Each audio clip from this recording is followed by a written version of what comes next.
The night I learned the truth about my neighbor, my entire understanding of life, love, and quiet suffering changed forever.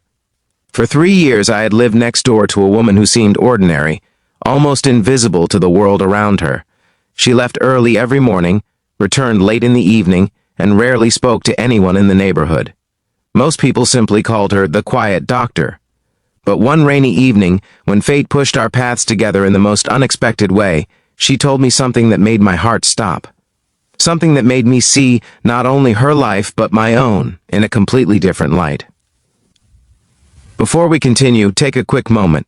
If you believe in kindness, second chances, and the power of human compassion, please like this video, share it with someone who needs a little hope today, comment where you're watching from, and subscribe to the channel. Stories like this remind us that the smallest moments can change lives forever. My name is Nathaniel Carter, and at the time this happened, I lived in a quiet neighborhood just outside Portland, Oregon. It was the kind of place where kids rode bicycles until sunset, and neighbors waved politely but rarely knew much about each other's lives. The woman next door was named Victoria Hayes. She was in her early 40s, always dressed neatly, always walking quickly, and always carrying the quiet exhaustion of someone who carried invisible weight on her shoulders.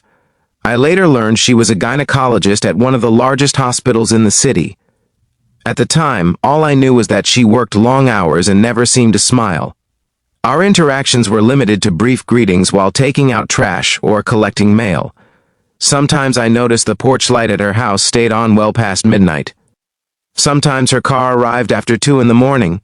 Sometimes she looked so tired that I wondered how anyone could live like that. But I never asked. Life has a strange way of keeping strangers separate until the exact moment they're meant to collide. That moment came during a heavy autumn storm.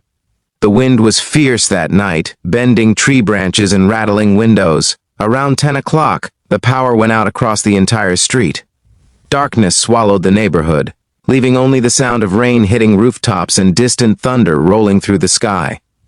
I stepped outside with a flashlight to check the circuit breaker in the garage when I noticed a dim light glowing from Victoria's house. Curious, I walked closer and saw her sitting on the front porch steps, wrapped in a blanket, holding a small lantern. Her posture was slumped, her shoulders heavy. For the first time in years of living next to her, she looked fragile. I hesitated before walking over, unsure if I should interrupt. But something about the quiet sadness in her eyes made it impossible to ignore. We sat there in the dark, listening to the rain. For a long moment, neither of us spoke. Then she said something I never expected. She told me she was tired. Not the kind of tired that sleep could fix. The kind of tired that lived deep in a person's soul. At first, I didn't understand what she meant. After all, she was a respected doctor, successful, intelligent, helping people every single day. From the outside, her life seemed meaningful and accomplished. But that's when she told me the truth about what her job really looked like. She explained that every week she met women who were scared, alone, or carrying pain they had never shared with anyone. She delivered babies into joyful families, but she also delivered devastating news to mothers who lost pregnancies. She treated women who had endured abuse, illness, infertility, and heartbreak, and every single day she had to be strong for them. What people never saw, she told me, was how those stories followed her home. She carried them like invisible luggage. Then she said something that completely stunned me. She told me that the hardest part of her job wasn't the medical challenges. It was watching how many women believed they were alone in their suffering. She said that most of the patients she treated had never told anyone their fears or struggles before stepping into her office. They hid their pain behind normal lives, smiling in public while silently carrying burdens that would break most people. Her voice trembled slightly as she spoke. And for the first time I realized something deeper. Victoria wasn't just talking about her patients, she was talking about herself. She confessed that despite spending her entire life helping others bring children into the world, she had never had a family of her own. Years earlier, while she was still in medical training, she had suffered a medical condition that made it impossible for her to have children. While she delivered thousands of babies for other parents, she quietly mourned the one dream she could never have. The irony of it had shaped her entire life, helping others experience joy while silently grieving her own loss. Rain continued falling around us, the soft rhythm echoing in the quiet street.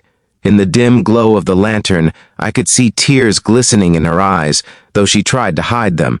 She told me that most people assumed doctors were strong, confident, and emotionally untouchable. But the truth was that some of the people who spend their lives healing others are the ones who need the most compassion themselves.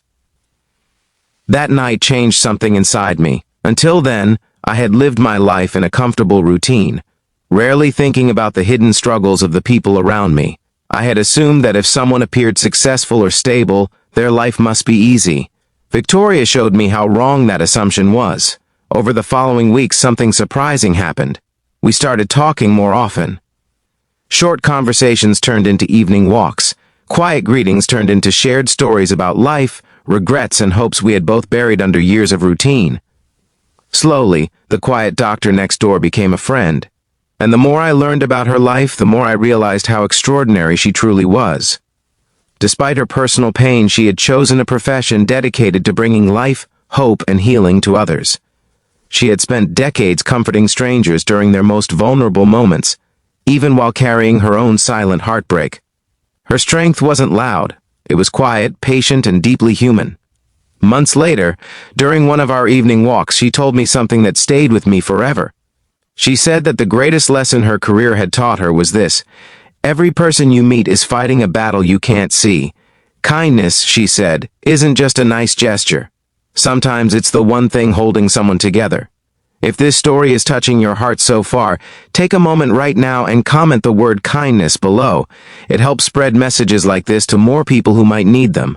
Life moved forward after that night, but my perspective never returned to what it once was. I began paying closer attention to the people around me. The cashier who looked exhausted, the neighbor who always walked alone, the coworker who seemed distant. Behind every ordinary face, there might be a story just waiting for someone to care enough to listen. And Victoria? She slowly began to smile more. The quiet doctor who once seemed invisible in the neighborhood became someone people started noticing, not because she demanded attention, but because her warmth quietly radiated into the lives around her. One simple conversation during a storm had opened the door to something beautiful, understanding. Before this story ends, I want to ask you something from the heart.